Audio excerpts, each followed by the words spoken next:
Yeah, I no, learn all the it's time. been. I took a stab at it a couple years ago, coming out of high school, and the content level wasn't there. I just didn't look enough into it, and I just kind of assumed in my ego that it would kind of just like a Gymshark sponsorship would just kind of fall in my lap, and then I'd be set for life. But Yeah. I'm kind of glad that it didn't end up that way, just because like that's not even really the direction I want to be going in. Mhm. So Yeah, but the stuff you're doing is awesome. thank you, man. Appreciate it. I love how you like that, because I'm the same way. I'm like, oh, it's gonna be perfect. Everybody's just gonna immediately recognize I have I'm gonna the get skill. like tens of thousands of views. Like the followers are gonna skyrocket. I'm gonna be able to like quit school, drop out, work out full time. But no, that's not really even the direction that I want to go in. Yeah, So. and now I get excited when I get that alert from Instagram. Your reel hit 500 views. Yeah, it got 500. It got 500. Like in the last couple of years, been like it hit 1,000. I'm like, let's No go. way. Yeah, I did not think. And I was like, does it go by like thousands every after that, or is it like 1,000, 10,000? Like, what's the increment I'm trying to hit next? But and you check back in a couple hours, it's like 1,040. You're like, oh man. Shoot. Yeah, that one I posted on my squat a couple days ago on Monday. That I think this morning it hit like 1,015, and I'm just like, wow, okay. And then because that's the biggest reel that I've done about my fitness content or like about my actual like lifts that's gotten that big. Mm-hmm. I don't know if you saw that one with everyone's been hopping on that Fetty Wap sound. Yes, so I did that with the boy, and that's been going pretty well. That was like I think it's almost like 1,700 now. Oh, let's go. Yeah, but I love that one. I put zero effort into that. Yeah. And now I'm just like, I do all this time. Like, I actually do these lifts. And I'm just getting like, oh, 1,015. I think, like, I'm thankful for all of those views for sure. But, yeah.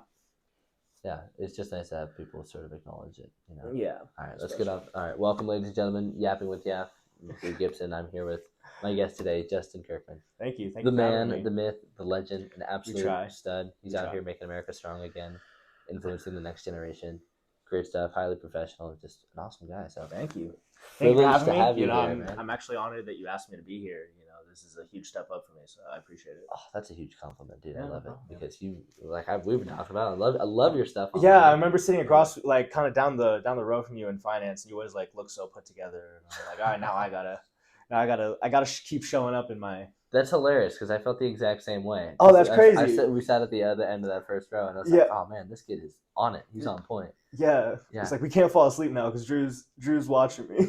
But that's good. That's what we need to bring back. Iron sharpens iron. Yeah, for sure. No, I'm a big believer in that. I mean, I try to surround myself with a good group of people, and then there's a lot of people in my life, especially on the fitness and that side of things, that I consider mentors that don't even know who I am per se. Like I'm just like such an avid consumer of their content, and I feel like I try to let their lives influence me a lot. But we can talk about that later because I know you wanted to kind of go through. No, honestly, I would love because I feel the same way. That's why I've been so motivated and excited about attacking this project, because there's so many people who I look up to and who like. In some ways, I idolize because I love what they do. I love what they stand for, the message they support, and so and like their ideas that like the big one is I love that we brought in podcasts and long form conversations back into the fold of society, especially like with young people engaging in podcasts more and more. And I feel like Joe Rogan, as controversial as he tends to be in the public eye, I think he had such a huge hand in kind of bringing this type of content like into like the cool factor for young people. Yeah. Now we see like everybody starting podcasts. Like I told you before, I'm a big consumer of the Sean Ryan show. There's that Call Her Daddy podcast, which I've never watched, but like it's big. There's all these podcasts out there. Even I keep blanking on his name, Pat McAfee. He's got that huge podcast. So like just innovators, pioneers. The Joe Rogan thing, I don't think anyone expected to be as big as it was, especially because if you were watching in the early days, it was wild. It was out there. It was like if you had a podcast, you were kind of crazy. Yeah. It was a controversial thing. People were like, well, that's a weird thing to do. For sure, yeah. You don't have anything better to do with your time than just sit in front of the camera and talk. Yeah, and like especially if it's not just you. Like especially if it's only just you, you're sitting in this room with this microphone in front of your face, just like voicing your unedited thoughts, essentially. Yeah. Which I think for a lot of people was like uncomfortable to watch. Because I think a lot of people nowadays, they're so uncomfortable with just existing on their own in individuality and like just doing them. And I think, especially I think people our age, we were raised in such an other person sensitive like environment. Like everything we do, we have to think about how it affects other people. And while I think that's a tremendous human skill, and I'm not knocking that, I think that's something people should be mindful of. Yeah. I think we kind of pioneered that and kind of like shove that on our kids per se, and without really giving them any sense of like boundaries, not boundaries, but like, you know, any clarification or like. No, I think boundaries is a good word because of like, how far do we want to take this? Yeah. You know, like it's okay to like do things for you, which I think is sometimes lost on people our age or even grown adults. But you know, I think that idea is kind of making its way to the front now of like, you got to do things for you to achieve this balance in life. You know, we're seeing so much burnout, so much stress and anxiety among people nowadays. You know, not even just Gen Z or you know, millennials. Like we're talking like back to Gen X, like people my mother's age. Like, you know, they're anxious, they're nervous, they're so uncomfortable with just existing that I think it's really time for us to like refocus on like, yes, be good to people, like be so engaged with the people around you, like uplift other people, but like you have to back it up with, you have to be good with yourself to be good with other people. I think you touched on a really salient point there, is that we lost that sort of integrity of people. You talk about, you know, you have to be able to build yourself, build your own character in order to.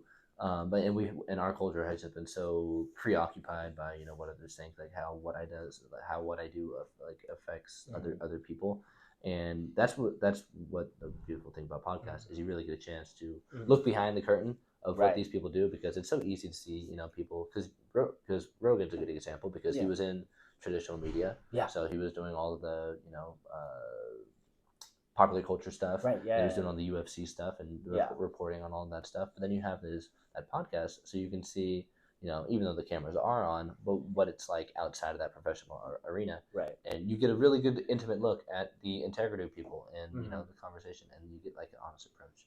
So I like that you articulated that well. Thank you. So Appreciate that. That was really nice. Yeah. I do want to get into that almost. Was it 400 pounds on that squat? Because that was So that was legendary. Monday we did a pause squat single. I think kilo conversion, it was like 397, 398, somewhere in there. Which I think I would say 400 because we'll call it 400. You know, just for ego's sake. You know, kind of stroke the ego a little bit. But you know, it's. I think anything in the 400 to like 500 pound range is like kind of where it starts to get like hyper respectable.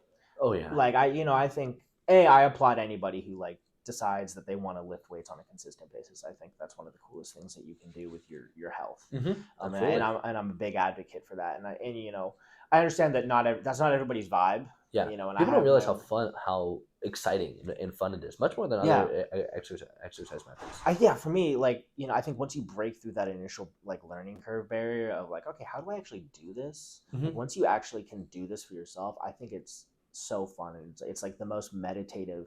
I call it like one of the most violently meditative like parts of my day is like, you know, because you have to channel all of this like energy and, you know, sometimes anger to like put up these big weights. But then it also like I come out the back end of it and I just feel so clear and like so at peace with the world. It's like I just did this tremendously hard thing that I shoved on myself. It's like I woke up at 6 o'clock or 5 o'clock and it's just, okay, let's go eat breakfast. And then before I do anything else with my day, before I see anybody else, let's go punish ourselves for 2-3 hours and just see what happens. But no, it's the best part of my day, like hands down. Which is, more people need to live that. You need to challenge yourself early and often. Honestly. Because I'm sure after you do that, you have like an extremely tough lift. You get back and like, oh, the rest of the day, this is just cake. This is cakewalk. I mean, it's a completely different vibe. You know, I just did something so physically hard, and then I have to step into an environment where I'm challenging myself like academically and more mentally than ever. You know, coming into that, so.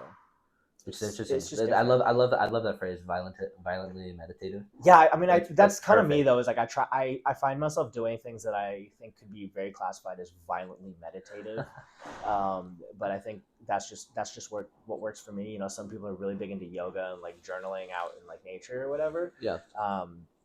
that's not me. If that's you, by all means, journaling is helpful. That one I do. Yeah, I do that for like exercises and making sure that I stay on. Like, do you make sure for your workouts? Are you like scheduling and writing it down, or you just go out? Oh well, no, actually, so I get programmed through the brand that I'm an ambassador for. Awesome.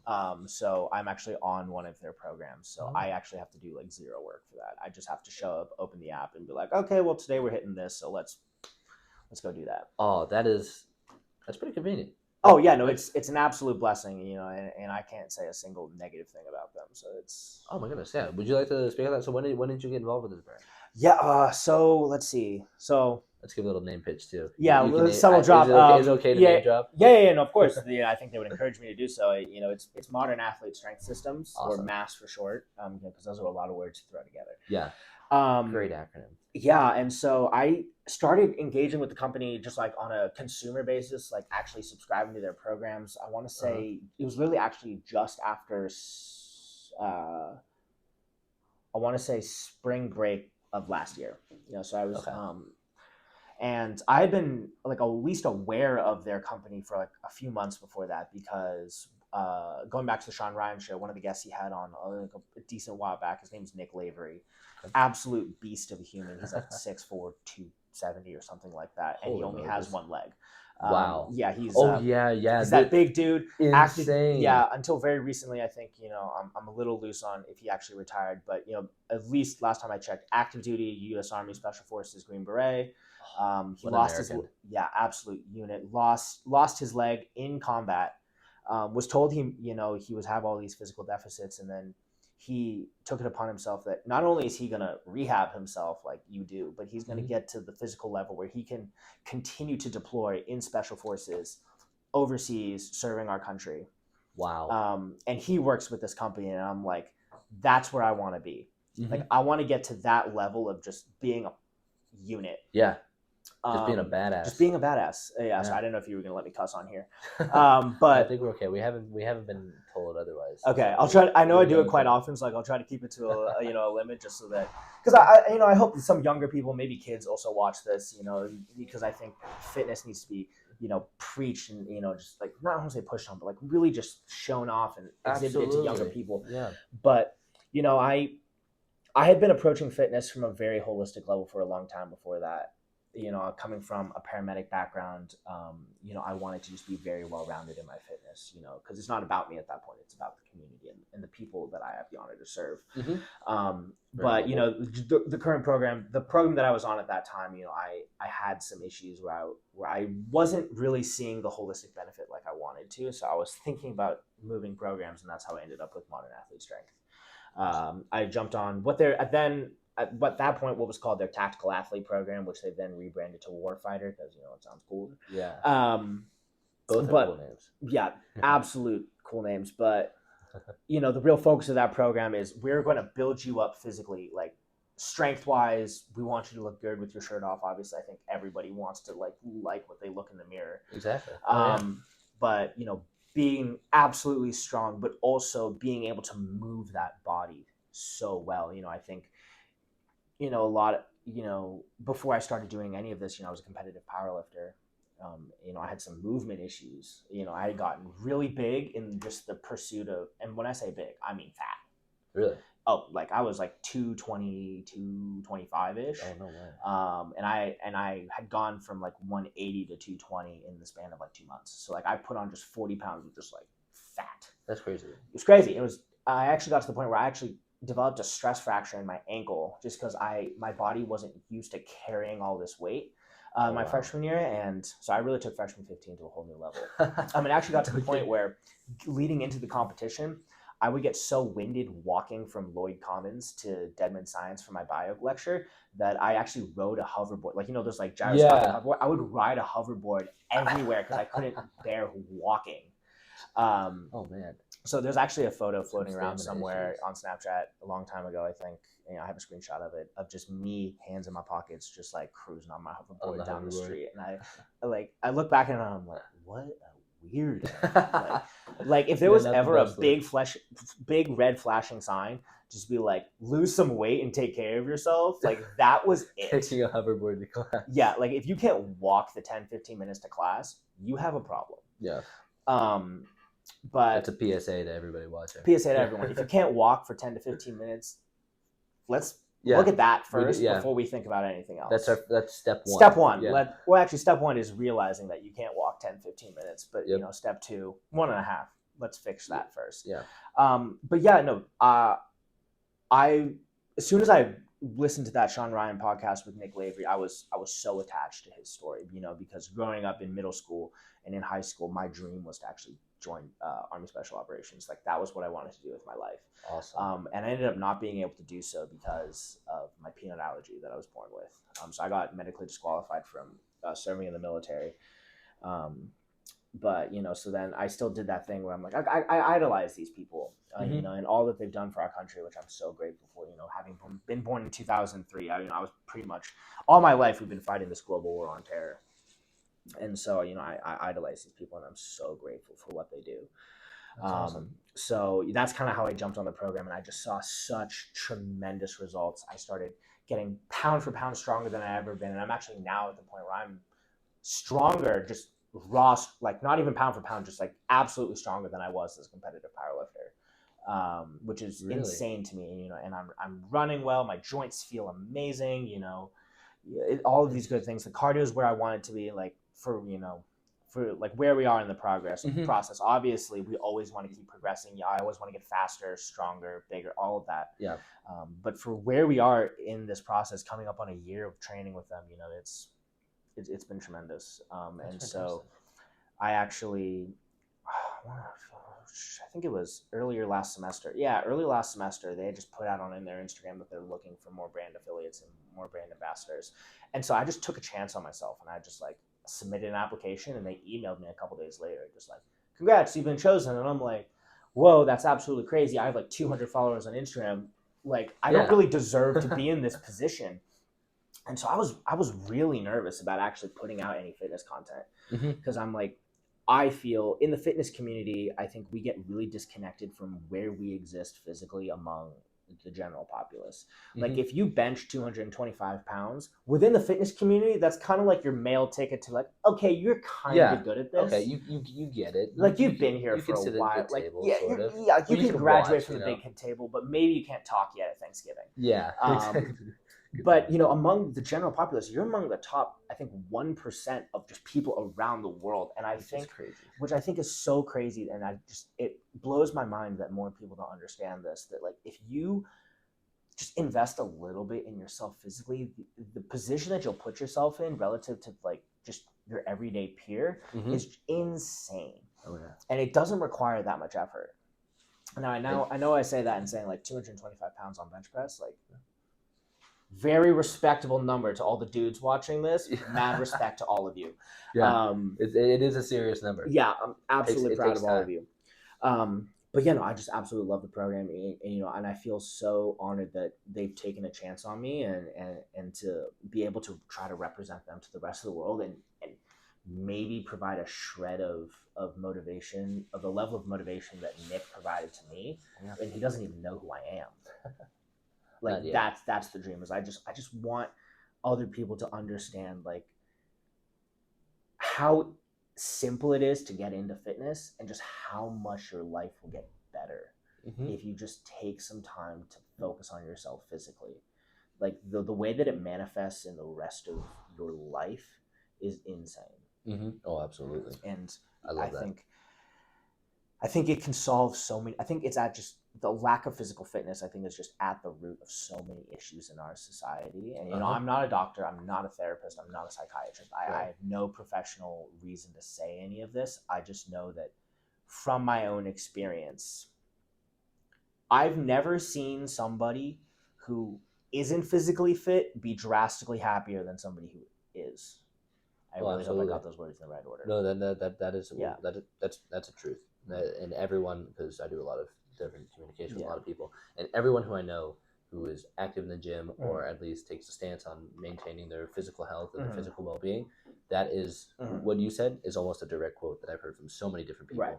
It has a profound effect, not just on your physical well-being, on your mental well-being, on your social well-being, one, it's incredibly important for hormone regulation within your own neurology.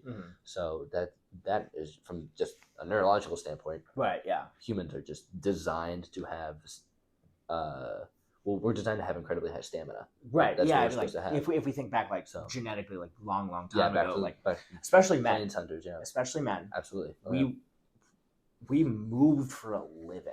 Mm-hmm. Like, and I'm not saying like we were all like knights in shining armor back in the day, like fighting wars for people. Like, we were farmers. Like, we grew our food, we harvested our food. You know, we walked everywhere. You know, we're designed to move as a people, and I think the farther along we progress as a society, I think the farther we get detached from that reality, and that's just, it's not depressing, but it's just really sad to see. You know, I think I'd say it is a little depressing. Yeah, it's a little bit depressing. But. Yeah, I know I get depressed. Well, one, I'm from California, so going to like Disneyland or like theme parks, and you see the amount of mobile scooters and people with just in order for them to walk around for a full day, just a full day of walking, which is not a easy task. You know, having been to Disneyland down in California, that's a large amount of walking you're doing every day. You'll earn that turkey leg and churro if you really want to. Yeah. Oh, absolutely. Yeah. No. If you're there for a full day, you're getting. I mean, you're walking 10, 12, 13 miles. So, you know, which is still pretty significant thing. That's a march. You got to soldier through that. Yeah. But most people who are there just for half days, I'm seeing all these people from older generations, and not even older generations, not even like younger than my parents' age. Right. Like, some of these are just millennials that are just incredibly out of shape, and they're wearing knee braces and all those sorts of braces just in order to walk, and compression sleeves and all of this stuff. Yeah. Which just is, well, one, it is really depressing. You're just like, well, this is what our society is like. We need all of this support just in order to have a fun day out in the sun and enjoying like this big social event. Right. So, but I think what's really interesting to see is the revival of public health, physical health within our generation. It's like within the last like 4 years. Yeah, especially within the last 4 years. During COVID was a big wake up call for a lot of people. That's when I really started to take my health seriously. It's like when I started getting locked down. Yeah. You know, growing up, I'll be honest, you know, elementary, middle school, I was the fat kid. You know, I think I had been like ballpark 180 pounds, like from the first grade. Maybe not first grade, but like, you know, somewhere in elementary 180 pounds school. in first grade would be like, we're looking at you for football, we're looking at you for some athletic well, stuff. That's what I was saying. It's like, you know, growing up when I was really young, I was bigger than all the other kids. And I just, you know, and I kind of got used to that advantage. Yeah. Like, you know, whenever we play like two-hand like touch, I could kind of like be faster than everyone just because my legs are longer than you and I can kind of get over there. Yeah. And, you know, I wasn't a great runner. I was actually really slow. But like I kind of use my physical size to my advantage. You know, I grew up doing taekwondo as like a martial art. Got my black belt at a really young age, and I just leveraged my physical size. Like, my technique didn't really have to be there because in sparring classes, I could literally do that older brother thing and just hold you. Oh man, I was always the little guy, so I had that happen to me. So I was opposition. I was like, I hate that big guy. I can't do anything. And like every time I would like try to throw somebody, I'm just like, well, you're light. And so it just got, and then, you know, it was easy, but then everyone started hitting puberty, and like a lot of my male peers just skyrocketed past me, and you know, I just got fat. Like I kind of grew a little bit. I'm 5'9", but I just got fat, fatter, and they grew up. You grew out. I just grew out, and then, you know, that earned me a lot of criticism from my peers in elementary and middle school. Oh, absolutely, yeah. It was ruthless. You know, I would say I got picked on emotionally, but like for physical reasons, and I internalized all of it as like it's because I look the way that I do, and you know, as a young kid, that's a really hard thing to come to terms with. Yeah. Especially like when you're growing up, you're like, oh, that girl's really cute, and you go talk to her, and then she's like, no, you're fat. And I'm like, that's sweet, and you kind of just build in this internal fear. And so then when I always kind of played sports growing up. You know, I did competitive archery, I did horseback riding, I did fencing, I did a lot of weird sports. Oh my goodness. Nothing really traditional. Yeah. I love it though. And then I think started my 5th grade year, that's when I started playing like football. I trying to start playing football. And that's when I started to meet all the other kids who were big for their age. Yeah. And I'm like, I'm not as big as you, and you just hit me, and I hate how this feels. and that had never happened to me before. And so for that to happen in an environment where also the coach's job is to like kind of like negatively reinforce you, like to try to like see if you got the guts to like get through this. You know, I faltered. You know, I was like, this ain't for me, and I quit. And I still feel a little bit guilty about that to this day. I'm like, I wonder where I would have ended up if I just stuck with it. Mm-hmm. And you know, and a lot of people feel that way about a lot of, especially with physical health. Yeah, because a lot of people we have a huge obesity problem in America. Yeah, and so there's so many Americans that have gone through that same experience, and it's never easy to be picked on by your peers, to be ostracized, the odd man out. Yeah, especially if you're bigger. Like, you really stand out, and you're an easy target for kids, and which is super challenging. Kids are, you know, I love kids, by the way, but they are cruel. They got no filter, and it's just because they don't really understand how their actions affect other people yet. They haven't quite matured to that level yet. So yeah, but you don't. Yeah, but that's but yeah, that negative reinforcement. It's a controversial subject. Yeah. People really don't want to embrace it, but in some cases, it is highly motivating. No, it is effective. And now, as a 22-year-old, I and in having some of the experiences I did, which I will get to in a second, I am a big believer in negative reinforcement and like the power of just yelling at someone, like yelling at like especially among men, just kind of raising your voice and imposing yourself physically, tremendously beneficial sometimes. And you know, I wasn't raised with the sometimes. I was just raised with the I'm so proud of all the work you're putting in, like la di da di da. I have all this positive reinforcement, which, by the way, if my parents are watching this, thank you, I love you, you're the best. But you know, I'd never really been exposed to that level of aggression, just like from anybody, and so it just kind of jungled my brain up, and I just kind of like, I'm done. Yeah. So, and then I had some I faced like some really severe emotional torture in my 5th through 8th grade years, like from my peers, from adults at the school that I had moved to. I switched schools for starting in 5th grade all the way through 8th grade. I did the same thing. It's tough. Yeah. And I left 8th grade feeling so broken and small as a child. Yeah. You know, I would get bullied on the way home on the bus, and you know, I would get bullied at school. I felt like I was getting bullied by my teachers and by the administration. Like it just, I felt like it was coming from all angles. And the one saving grace that I had, and I don't think I actually ever told him this, and I'm going to someday, if he doesn't watch this. This is definitely appearing in his wedding. Yeah. Is my older brother Brian.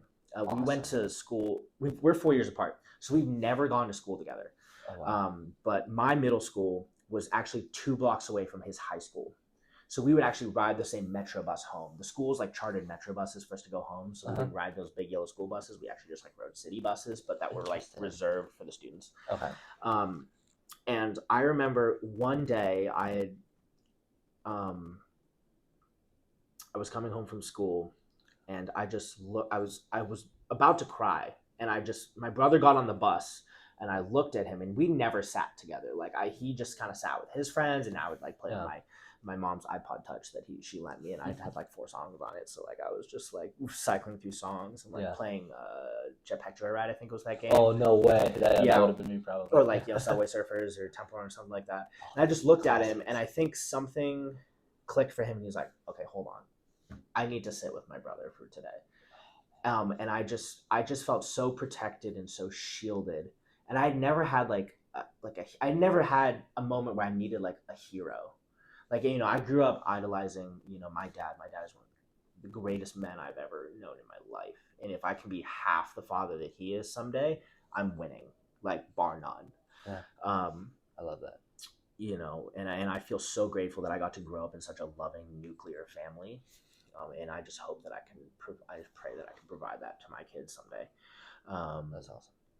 But I needed a savior, and my brother was right there, and he just made me feel so protected.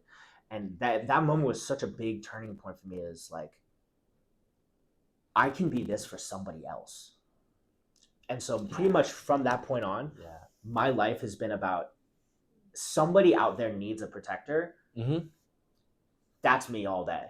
That kind of sparked my interest in joining the military. That's why I was like, I'm gonna join the army. I'm gonna be like an army ranger. I'm gonna be a Green Beret. I'm gonna go Delta Force. Like blah blah blah blah. Like I'm gonna go like kill the next Bin Laden. Like I remember in 2011, I was sitting at a restaurant. And I saw on CNN, you know, the banner on the bottom saying like Osama bin Laden dead or whatever, and my parents were just like.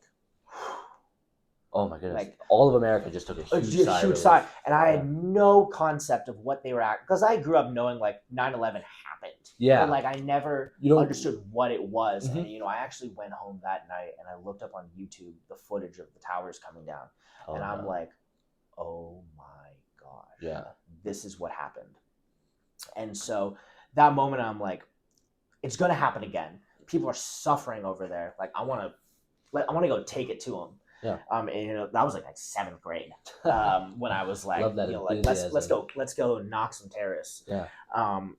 And so that kind of sparked my interest in joining the military, and I at that time had the belief that someday when I get older, I'm just gonna become jacked. Like it's just what happens when men get older. I'm not gonna be fat anymore. I'm just gonna be a Greek god. Yeah. Plot twist, that never happened. So. You know, I got to high school, 9th grade, and I went to my local public high school. I wanted to play football again. I'm like, I think I'm at a place now where I can do this. I made it through the season. There we go. I never played consistently in a game. I played like a couple downs like every game. Yeah. As like a 3rd string, like O-line, D-lineman. Because so keeping this in mind, I was pretty chunky. Yeah. Like wasn't like O-line, D-line sized, but I wasn't quite small enough or like, you know, lean and fast, athletic enough to play like running back or like linebacker. So I was just getting bullied on the line all the time, and I think that experience was really beneficial for me because like now I like really understand what it's like to just be like physically taken advantage of by like a very large dude who like at the snap of his fingers can just like put my face into the ground. Yeah, you got to see the other side. I got to see the other side of it. I'm like, golly, this is what I was doing to people in Taekwondo. This is bad. I am so sorry. Yeah, especially because I was like sparring with girls sometimes at the time, and like. Oh, you're just being a bully. I was just like, you're gonna try to kick me? I'm just gonna like push you. But then I tried a lot of sports in high school. You know, I played football, I swam, I did some wrestling, I played some baseball. Awesome. Actually, my senior year of high school, when I switched to a boarding school, I did some horseback riding. Oh my goodness! I also grew up riding horses. It was pretty amazing. Oh wow, that's awesome. Yeah. Awesome. So technically, I am a cowboy because I know how to rope and ride. So I actually belong here in the state of Texas. Yeah, you're fit. But, you know, my junior year, 2nd semester in the spring, like March, COVID hit. You know, I had actually gotten COVID February that year. And by the way, that sucked. Yeah. It was bad. Yeah. Like I was so cold and I would just like turn the heat on maximum in the bathtub and I would just like huddle up and I'm just like, oh my God, I'm dying over here. Yeah. It's like a fever on steroids. Yeah, so yeah, so I haven't watched anything. You're fine. Yeah. So you know, COVID hit, lockdowns were coming across the country. You know, I'm from Washington State, so we were pretty ahead of the curve there in terms of locking things down. Yeah, super fast. But my mom was like, okay, I need my child to do something physically productive or he's either going to become brain dead on the couch or like just become an absolute menace. That was a sentiment all across America. Right. So she was like, let's go buy some dumbbells and like a bench. We're just going to put it in the man cave and you can just have at it. And I'm just like, okay, all right. And I just fell in love. And granted, at the time, I was developing a very unhealthy eating disorder. Like, I was basically anorexic because I'm like, I don't want to be fat anymore. Yeah, no, I was like, I don't want to be fat anymore. So I was starving myself. So I went from 185 to 140 in 2 months. Wow. Holy cow. Mm-hmm. And I was barely eating anything. And like, I was so upset to the point where like, I was counting the calories for my sriracha, which, by the way, if anybody knows how to count calories, you don't really count hot sauce. Yeah. It doesn't really count. Yeah. No, I was like, and like, it was to the point where if my mom offered me a piece of fruit, I would go get my food scale and weigh the piece of fruit. Oh my goodness. So I could be like, oh, well, no. So I was unwell. Yeah. And so, you know, over the past few years, I've tried working myself out of it. And, you know, and I think, especially as men, it's kind of hard to admit that. But like, you know, I still feel it sometimes in the back of my head is like, you know, the pains of the younger child of like you were taken advantage of because you were not skinny. And so I just fell in love with weightlifting back then, you know, especially even with just dumbbells. And, you know, so then I kind of just fell in love. I went to boarding school for my senior year. They had an actual weight room. That's when I started to learn how to train with barbells. So that's why I learned to like squat, bench, deadlift. I was a psycho back then, and I would do squat and deadlift on the same leg day, which is behavior. Menace behavior. Yeah. And like, but I would try to like do max effort on both the same day. Oof. And which is why I think my squat is as good as it is, and my deadlift is as relatively poor as it is, because my deadlift is, I think, 10, 15 pounds ahead of my max squat, which is usually somewhat unusual for people. Yeah. You know, I have friends who are like, they like squat in the mid 400s and they deadlift in the mid 5. So, and maybe that's just how people are built. I'm very quad dominant. If anybody sees me walk around, like my quads are huge. You got some quads, I got some quads. Oh, yeah. So quad sorry to all the pants that I've torn.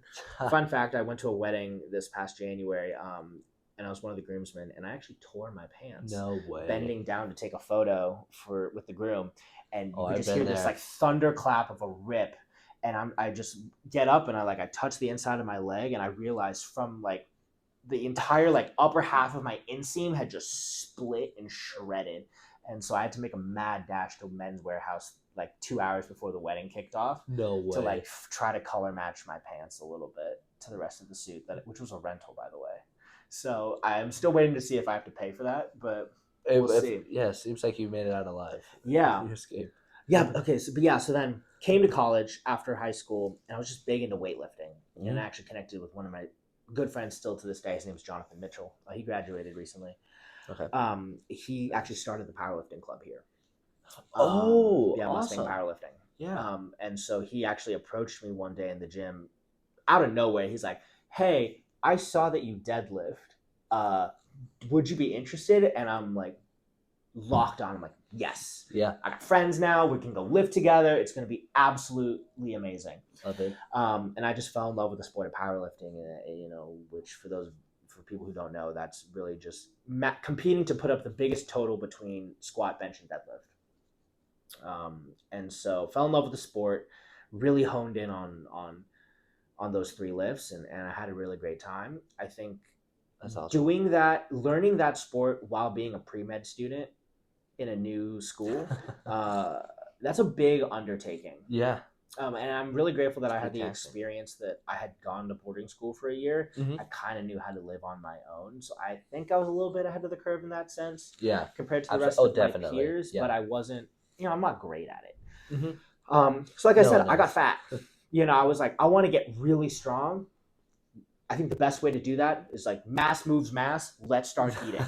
And so what I would do is like, you know, I would eat this big breakfast. I think my breakfast back in those days on Saturdays in Arnold was I would get this big scramble with like a bunch of fixins, so like ham, bacon, veggies, all that sort of thing. So boiled eggs, a couple oranges, and here's the kicker: 4 slices of that Arnold pepperoni pizza down the pipe. What? And then I would go back to my room, watch some TV a little bit, and then my pre-workout meal was, I don't know if you've ever seen them, but like the bags of microwavable pasta at like the grocery store. I would eat 2 of those with some gummy bears and a couple scoops of whey protein. And then I would go lift. And then after I do my main lift, because usually like how powerlifting programs work is like you have a main lift for that day. So like say it's squat, like you'll squat, and then you have what are called accessories. Right. So between my main lift and my accessories, I would eat a pack of Pop-Tarts on the Stairmaster to keep myself warm. Gosh. So I'm like, I need to refuel my carbs. So I'm going to hop on the Stairmaster so that my joints stay warm. And then I'm going to eat these brown sugar cinnamon Pop-Tarts. Which are the best. Best flavor. Yeah. I will fight anyone on this. They're the best. They're so good. Bar none. Yeah. And so, like I said, I got chunky. And I can show you some photos. You get like a heart attack or something. That's insane. Luckily, you were like. I've always been gifted in the blood pressure department. Like I have exceptionally healthy blood pressure. Actually, when I tried to enlist in the National Guard a couple years after that, the doctor was actually a little concerned because my blood pressure was like low, and he's like, "Have you ever had low blood pressure?" And I'm like, "Oh no, I'm just not breathing. Like I'm trying to lower my blood pressure because I'm nervous, so I figured it would be high, and I just overcorrected." And so I went from like 120 over 80, which is like the normal, to like I think I was like 100 over like 40. That's like an athlete level. Yeah, like which I'm not that. And then she's like, just breathe. Like, we're not gonna like hurt you. And I'm like, all right, cool. And then it actually just went back to normal. But yeah, so really got in love with powerlifting, and then I did my first competition. Did a rookie meet that spring break down in Houston. After that, I'm like, I need to fix my body. Like, I can't walk. I have this stress fracture in my left ankle. It feels like it's made of shattered glass. It's so bad. My nervous system was shot because, as most college kids do, I was pumping caffeine to the point where, like, if I stopped ingesting like super physiological levels of caffeine, I would have like nausea and vomiting. Like, it was that bad. There's a lot of people that do that too. Yeah. Which I still sometimes do to this day. Sorry, Mom. So we have to, like, we're scaling it back. But all right. So I was like, I need to fix my body. But at that point is when I had decided that I'm actually going to leave school for a little bit and I'm going to go become an EMT. So I'd gotten my EMT license the spring semester of my freshman year over at UT Dallas. It's like this cool like joint program we can do. Oh, nice. And I just fell in love with EMS and pre-hospital emergency medicine. Like, I felt like I had found my new calling after I learned I couldn't join the military. And so I actually took some time off and I went to go work over in Rockwall, Texas, which is about like 30 minutes northeast of here. Yep. Tremendous experience. That's awesome. And through that, I actually advanced to the level of paramedic. So they actually sent me through paramedic school, which was an 8-month fast track program starting August like 2022. And I graduated in like March 2023. And through my entire time working in pre-hospital emergency medicine, I had been exposed to, this idea that my physical fitness is no longer about me and my ego and like how I like to look and all of these more self-centered reasons. It's my physical performance is now is a I'm blanking on the word here. This is really embarrassing. Like a it begins with an measure. A. No, it begins with an A. Not like a self-assessment or something. No, it's like it was an asset. Okay, got it. It was an asset to both my coworkers and the patients that I had the honor. Oh, yes, yeah. I see what you're saying. Yeah, and that's where I really started to internalize the idea of I need to be an asset and not a liability. And that's kind of where I'm at now. Is it's all about maximizing asset and minimizing my physical liability to everybody else. Very noble. Because even if I'm not still in that space as an EMS worker or, hopefully in the future as a law enforcement officer, I want to be a father someday, or even just I'm a man. But if you're in an emergency situation, something goes wrong, you want to help. Yeah, you want to be prepared for that. I think it's very pertinent because just the other day, a student came into the career center right down the hall and thought a professor was having a stroke. And obviously as a I'll call myself a retired paramedic since I'm not working full time. Yeah. You get that instant, kind of micro dump of adrenaline is like, it's on. Yeah. And so I go sprinting down the hallway, up a couple flights of stairs with this guy, like sprinting down the hallway. And you get there, room full of students. There's the professor. He looks like he just woke up after having passed out. And so then you're like immediately, okay, you just sprinted essentially for your life for like 20 seconds, which is a hard sprint. If anybody's ever sprinted like flat out for an extended period of time, you know what that feels like and how bad that feels. But then you have to immediately lock it back in, drop your heart rate, and now you got to focus on work. You got to work. Time to activate. And you can't do that unless you train that. Absolutely. Unless you train like sprint intervals, large amounts of zone 2 cardio and low heart rate to just like build that aerobic capacity. And so I just just because for anybody watching this that you're not a first responder or military, like you have a social obligation to other people to just be fit, because and be an asset to other people. Like, go get your CPR certification. Yes. Go get your stop the bleed certification. Like, just talk to people and practice those skills. Go take a stop the bleed class. That's not enough. Like, go spend it's a little bit pricey, but like go buy a tourniquet, some combat gauze, an Israeli bandage, all that sort of thing. Be prepared for that. Maybe like at least once a month. I would prefer if you did it more. Like, sit in front of the TV or whatever while you're watching Netflix and just throw a tourniquet on your leg. Be like, know what that feels like. Crank that thing down. Like, know what you're gonna do to someone, because tourniquets hurt. Yeah. They're designed to literally restrict blood flow so that you can save someone's life. So that's not a comfortable experience for the patient. No, it's and not. like, use like waste a pack of combat gauze and just like practice like the little finger motions you have to make to pack a wound, because it's a little bit difficult, speaking from personal experience, like, because you have to keep that continuous pressure. So going finger over finger to pack that wound, that's it takes a little bit of practice. And like, and if the first time you're doing any of this is in the moment, you're not ready. So like, just and I think that adopting that sense of responsibility is uncomfortable for a lot of people. But I think especially the world that we live in, with all of these mass casualty incidents, we're having active shooters, natural disasters. We owe it to our neighbors to just not suck. Yeah, exactly.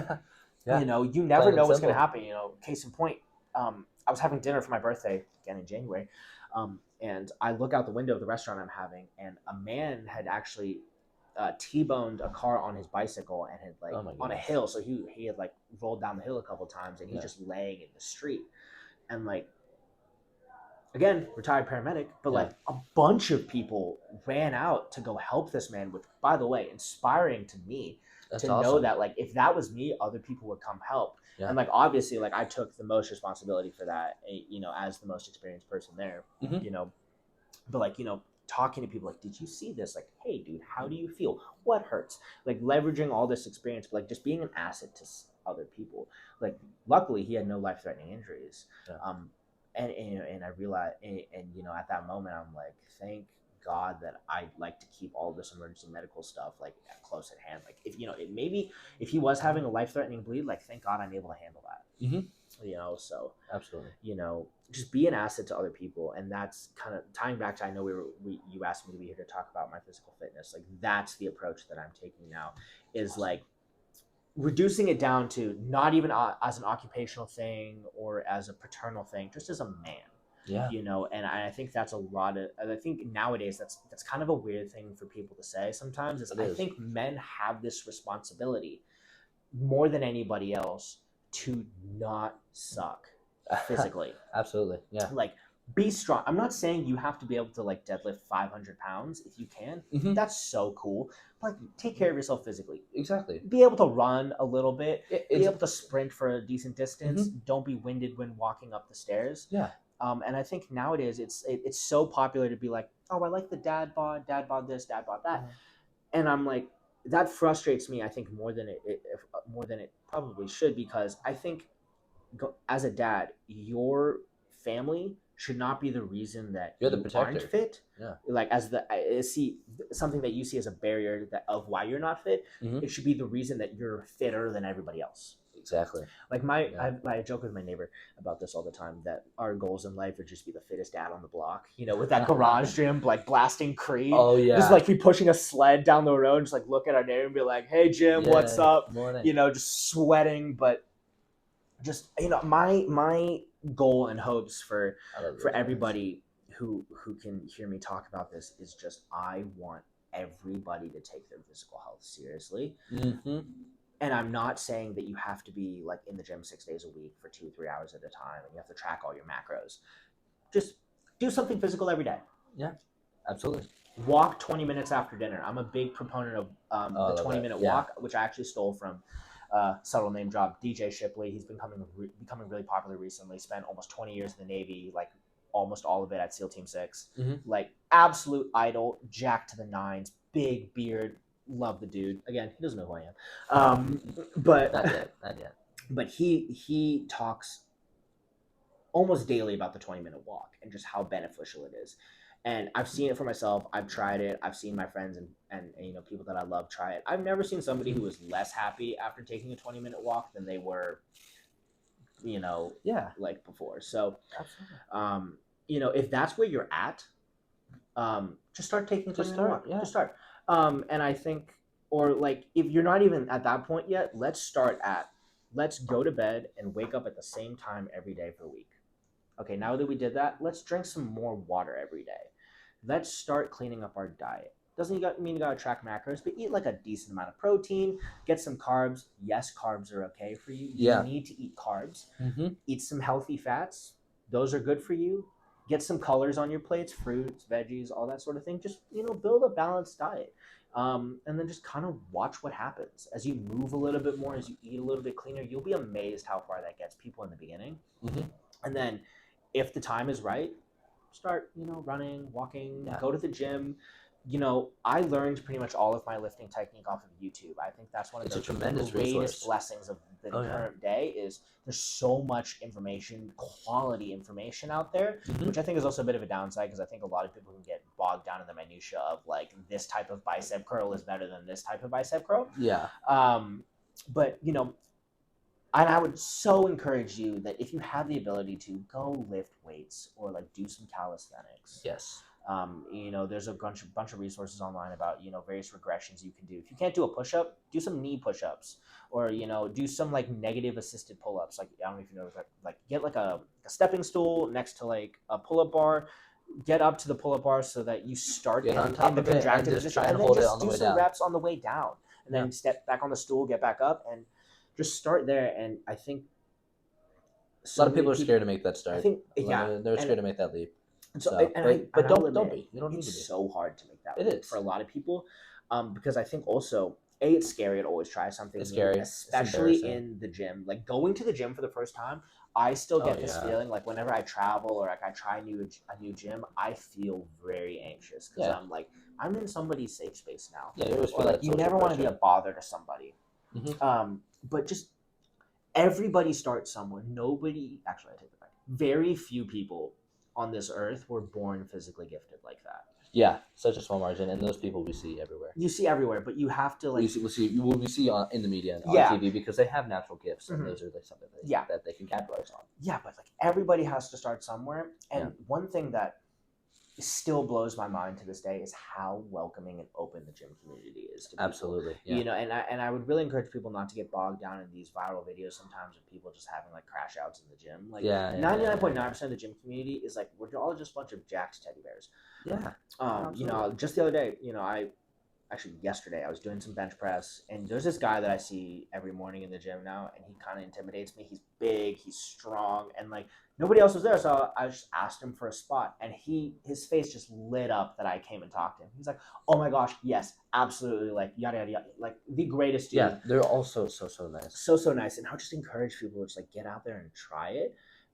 If anybody needs help, figuring out what to do in the gym, like I'm happy to talk to them about that. Like, I'm very open to like sharing that. Yeah. So if you want to figure out a way for me to talk to people after this, like I'm totally open to that. We'll figure that out. That's a great place to end it. Plug your Instagram real quick. Everybody follow Justin Kirkman. Yeah, Justin Kirkman. I totally forget if it's an underscore or not, but the underscore is a period.